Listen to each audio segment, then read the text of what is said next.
Alright, so we're going to finish up at least the brain part of the central nervous system by going through some of the parts of the brain that aren't maybe as clear as some of the regions, lobes, structural and functional areas that we've talked about previously. So these are going to be, again, functional areas of the brain that maybe involve a number of different structures or areas with the cerebrum, the diencephalon, insula, brainstem, lots of different regions where they're working together in a particular way.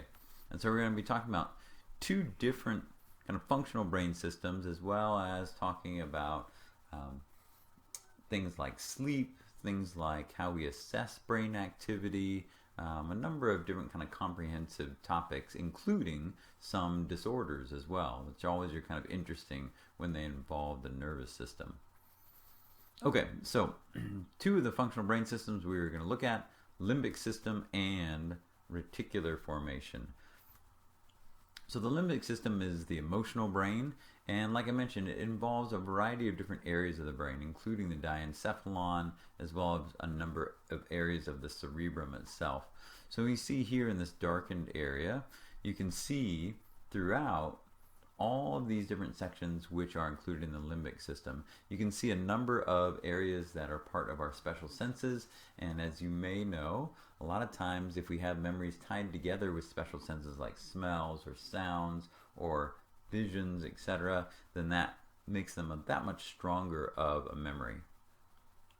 So when we look at the emotional or affective brain, these are just a few of those areas that are important. The amygdaloid body, which looks at some of those primal emotions, right? Anger, fear, being able to assess that as well is going to be very important in preserving your life, etc. Cingulate gyrus is about expressing emotions and resolving conflict. As well, we've got these areas of the brain, like we said, that are really bringing together some of your senses with these emotions and memories. So putting those emotional responses to these types of sensations, the hypothalamus even as a part of the diencephalon has a role in psychosomatic illnesses. So, you know, working yourself, oh, my stomach doesn't feel well, am I going to get sick? Oh, I think I'm going to get sick, etc. Those types of things are going to be tied into our physical condition and physiological condition with our mental condition. The hippocampus, which is an area of the limbic system that somebody thought looked like a seahorse. In fact, that's the genus for seahorse, hippocampus. They also play a role in memory.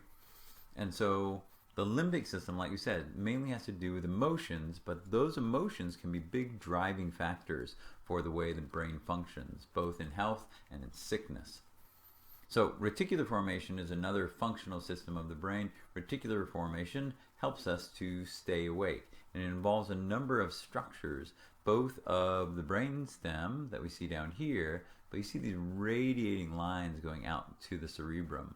So the core thing here is that we have sensory information coming into the brain from a variety of sources, and these neurons that are through the brainstem, even into the thalamus as part of the reticular activating system, is working to make sure that the cerebrum is awake and focused when we have important sensory information coming in.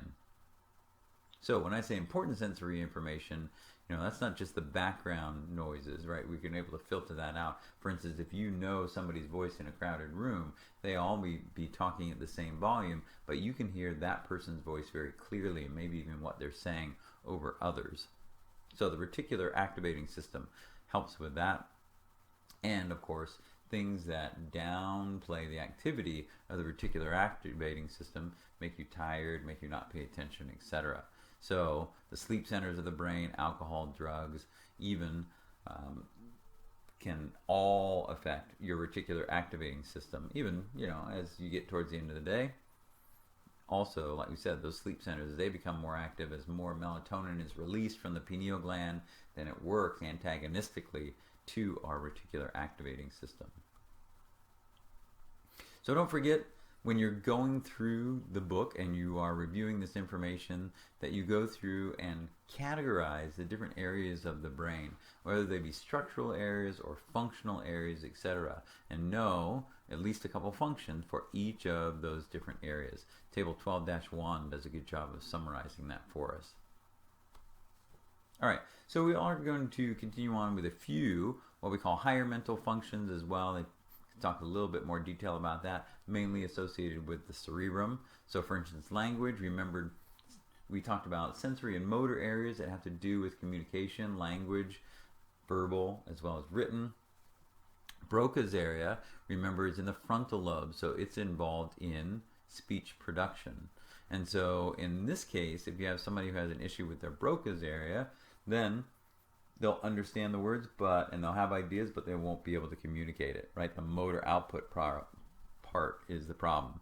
Whereas Wernicke's area instead, this is a perceptual instead. And so in this case, they can say things. Patients who have an issue with their Wernicke's areas can say things, but they come out as nonsense.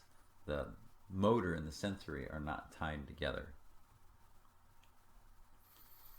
All right, now memory, something we're all very concerned with as we're trying to learn things, etc. Different types of memory. Now we've talked about how the limbic system can be involved with establishing memories, but there's different types of memory as well. Declarative memory, where you're just saying, okay, my name is, and my car is, and things like that. Procedural memory, where you are doing a particular process, if you will, like how to start your car, what goes next, etc. Motor memory, which is not how the motor works in your car, but in fact a little bit more in terms of the memory of those motor skills, like riding a bike. And then emotional memory, like we said, involving that limbic system. So experiences attached to a particular emotion, and those types of memories can be the strongest. Now this is a way of categorizing memories that you may have heard of. There is short-term memory, and then there's long-term memory. So short-term memory, 7 to 8 pieces of information that changes in neural activity in terms of neurotransmitters and activity that way leads to our short-term memory. So it's more of a physiological type of memory, whereas long-term memory, in fact, that one establishes direct neural pathways, new neural connections, like more dendrites attaching or more axonal branches making connections with new other neurons, postsynaptic neurons, and really cementing those connections. So there's growth in the neurons, there is diversity in the neurons when we have long-term memory. And for the most part, the thought is that short-term memory, an increase in activity of neurons, then leads to changes in their structural connections as well, which leads to long-term memory. Now, there's a little bit of debate about that in recent years, but that's the general understanding of it. And so I always think of, like, if you were walking to school or something like that, and there was a field that you had to get across, if you go through one time, that's like short-term memory. So you walk through, you turn back behind you, you can kind of see where the grass is bent over, you can see where you're walking, but in the order of 5 minutes, 10 minutes or something like that, if you were to stand at the edge of that field and look back, you wouldn't be able to tell where your path was, right? So that is a temporary path established by activity, but long-term memory, you keep doing the same thing again and again, right? Practice makes perfect, right? Things like that, like you're studying, you walk the same trail through that field, and all of a sudden it physically changes. You kill off the grass in that particular path, get a dirt path going on there, and that is a physical change that then, at most any time, you can see and you can utilize. So converting that short-term to long-term, there's a few things you can do, like we said: practice, rehearsal, association, if you're tying this new information to old memories, things you learned before. So when we talk about name games and things like that, right?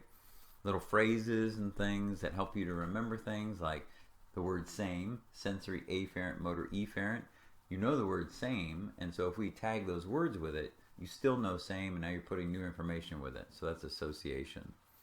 Emotional state, like we said, with the limbic system, and then automatic memory, where there is this kind of dump from short-term working memory, like RAM, if you will, with your computer, to long-term memory, which has more of a limitless capacity. So this diagram here, figure 12-19, just kind of goes through some of those different pathways to get to long-term memory. And of course, sometimes it doesn't go the way you want it, and you end up over here as well. We're trying not to do that with our studying. So what happens when memory goes wrong? Well, to be sure, sleep deprivation, lots of other things, drugs, etc., can affect your memory. There's a new study out that says that sleep deprivation, everybody knows that that tends to degrade your mental capacity. Some have aligned it with, even the reduced mental capacity, like when you are drinking. But there's been now some physiological studies that say that it directly affects the activity of those neurons as well. They kind of act slower, etc. But in any case, problems with memory, you hear about amnesia, you can't remember, right? It's not just, oh, I forgot things temporarily, but you can't remember in two ways. One can be what's called anterograde amnesia, where the old long-term memories are still there, but you can't make new ones. So these people, and there was a BBC story on it, like a Discovery Channel story about this guy in England who couldn't make new memories, and so he lived by post-it notes. And so if you looked at his apartment, it was just all post-it notes. So he physically had a memory that was written out in front of him because he couldn't establish new ones in here.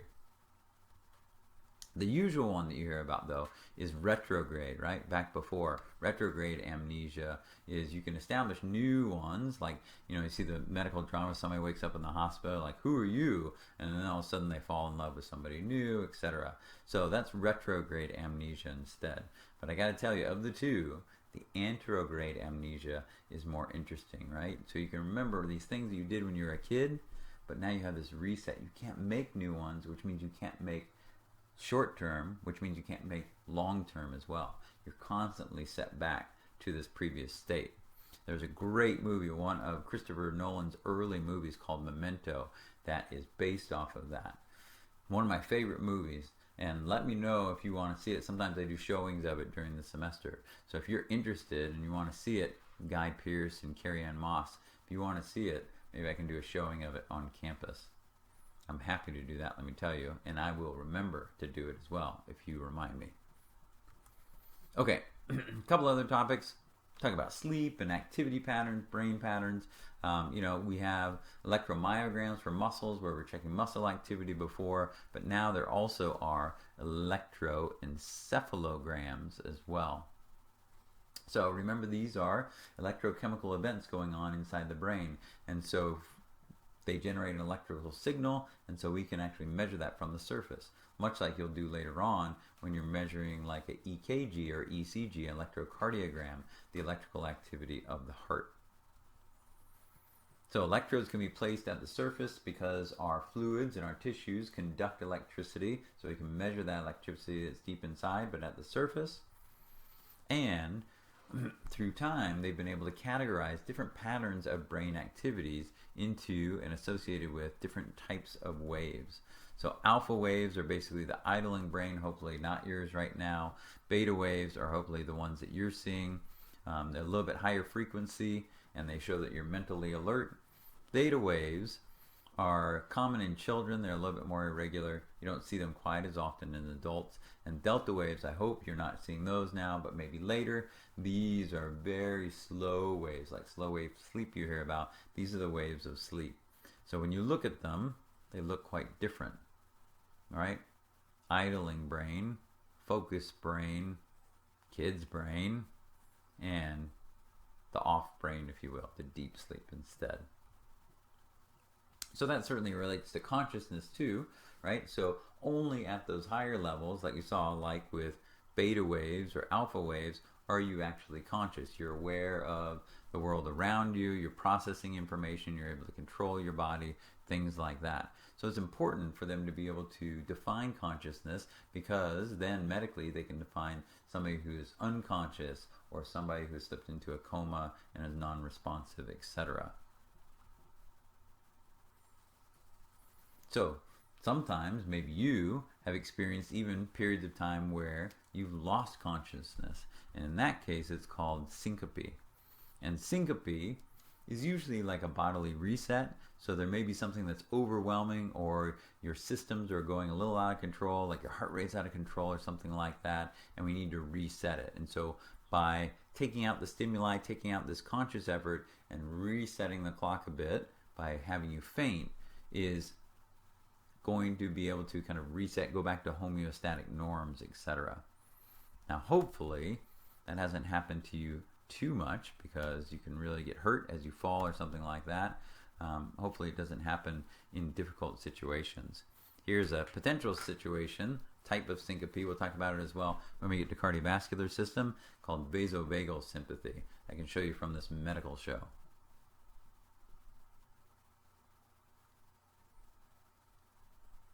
One second, following the link. It's thinking. So when you look at the word vasovagal, vaso should remind you of blood vessels, vaso. It's not just veins, but blood vessels themselves. Vagal should remind you of the vagus nerve.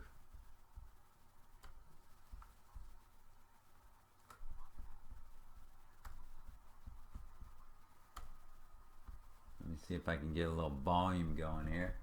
One second. As you can see, this is a very important medical documentary here, so we want to make sure that you can hear it appropriately.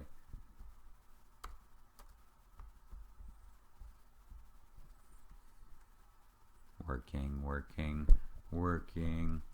Get my volume up here. I won't want you to miss anything. You know, that being said, even though this is a show that was called Scrubs that was on NBC for a long time, you can catch it, I'm sure, Netflix or something like that. Pretty funny, but you can still use the new knowledge that you're gaining in terms of your medical knowledge and diagnosing things, etc. House was an awesome show for doing that as well. And the more you learn, the more you'll actually recognize in these types of medical shows. All right, let's see if we can get this going.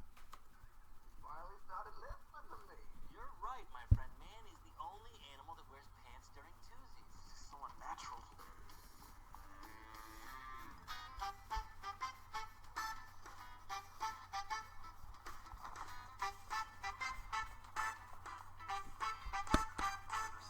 Newbie's test results came back.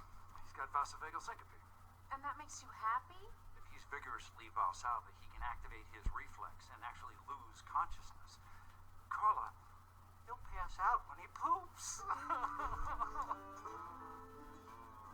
Buzz? Donna? How was counseling? Would one of you mind handing me my chinos? Turk, I need help. Buzz is mad. So anyway, what you were seeing there, see, it can be a very important condition. You know, pass out when you poop or something like that could be very difficult. So, like we said, that was a case of vasovagal sympathy, syncope. Maybe you were sympathetic for them, for JD there. But that was a case where, again, even the blood pressure itself of pooping and bearing down was overwhelming his system, causing him to faint. So hopefully you won't experience that. In any case, has to do with consciousness, has to do with losing that consciousness, and certainly coma is a case, an extreme case of losing that for significant periods of time. Okay, so that leads us into, again, temporary unconsciousness, not syncope, but sleep. And so there are different ways that they have categorize sleep, again, kind of based on EEGs like we saw before, but also different levels of sleep. So two major types of sleep, the non-rapid eye movement sleep, and then the rapid eye movement sleep, like how your dog, right? When you see their eyes moving, etc. Well, in fact, there's a switch that exists in the brain, right, that controls that frontal lobe to make sure that the impulses are not going out to your body as you are dreaming and reliving some of those things that you were thinking about during the day. So during rapid eye movement sleep, your eyes may go, and it's interesting that those skeletal muscles are allowed to go, those voluntary muscles, but none of your other ones. But in any case, when we look at sleep, there's a few different types of sleep. So there's, like we said, the non-REM sleep and then the REM sleep. So the REM sleep takes a while to get to, and then you go through cycles of going up to REM sleep and then going down to deeper non-REM sleep and up and down again. And so you can see the difference between, again, the different EEG waves. So these are all non-REM sleep that we see here. When you look at our REM sleep, the brain activity is very similar to being awake. And they think that with REM sleep, what you're doing is you're kind of rewinding through the day, kind of going through and forgetting things that maybe weren't as important, reliving some of the things, and as you're rewinding through, seeing what things might be important, and then kind of establishing those memories. And that may be why your electrical activity of your brain looks so similar to being awake. But you can see here in figure 12-21 the different stages of sleep. Like when you start being awake and then going through, this is in case you're lucky enough to get 7 hours of sleep, but what you can see are periods of REM sleep.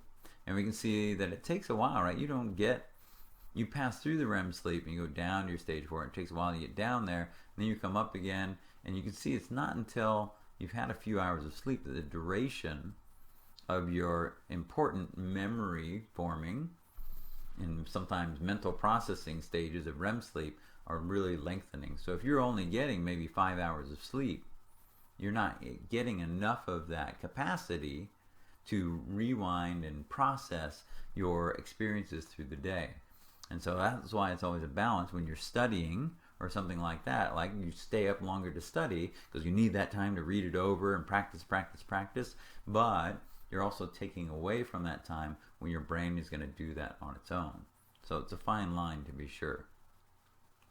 So in fact, if you go without sleep for long periods of time, then the brain basically goes crazy. You can start hallucinating and not being aware of your surroundings, etc.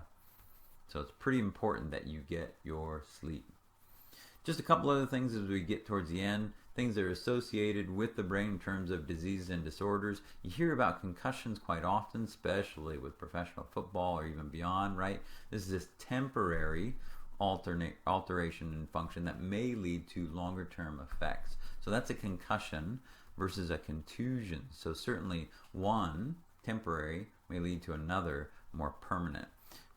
You would hope that you wouldn't have some of these other accumulations of fluid like you see here, cerebral edema. Any type of edema is the accumulations of fluid. Could be, blood, could be that cerebral spinal fluid, could be other fluid that is escaping the cardiovascular system. There's also a hemorrhage. In this case, right, subdural, like we saw before, subarachnoid hemorrhage, where you're impinging, all that pressure in both cases are impinging on the brain and may affect brain function. There's also a common unfortunate problem called ischemia, where there's a lack of blood supply to the brain. And so these are basically strokes. And so we know that the brain is very active tissue, and so even very short periods of time where there's not enough blood coming to it with oxygen and nutrients can lead to cell death. So it may lead to a permanence in terms of reduction in function. You hear about somebody being paralyzed, paraplegic, things like that. Hemiplegia is where you have a side of the brain, paralysis on one side in terms of that particular brain function, whether it's speech or motor function or whatever. And you sometimes also hear of TIAs, transient ischemic attacks, where there are temporary episodes of decreases of blood flow and decreases of function. And so you may see a motor function, you may see a memory function being affected, etc. Usually it's the motor functions that are going to be outwardly apparent to the observer, right? The afferent or sensory, that's all going to be internal to the person who's having the issue.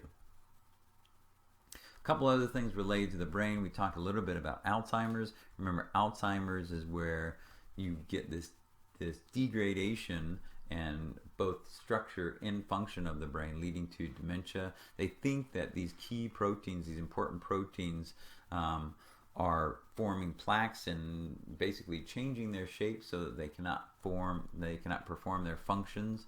And so as the if you will, knots of material get bigger and bigger, they will hamper neural function and even cause them to die. And so when you look at the images of like an MRI of active brain tissue in a normal person versus somebody with Alzheimer's, you can see some of the areas that have started to become non-functional and even started to die off and form spaces inside of it. Parkinson's as well, we mentioned. This has to do directly with motor function, and this one, like we said, is associated with the substantia nigra of the basal nuclei. Remember, the basal nuclei are helping in terms of performing intentional activities, intentional voluntary movements. And so if your basal nuclei aren't helping to control that and make sure that you're performing exactly what you intend, then you start to get other movements instead that you can't control. So they're looking at different types of therapy, even deep brain electrotherapy, gene therapy, and even stem cell. Stem cells big in many capacities of restoration of structure and function in the body. All right, so that takes us through central nervous system in terms of the brain. It's a big organ with lots of different systems. Remember to categorize it in your different ways. Package it up.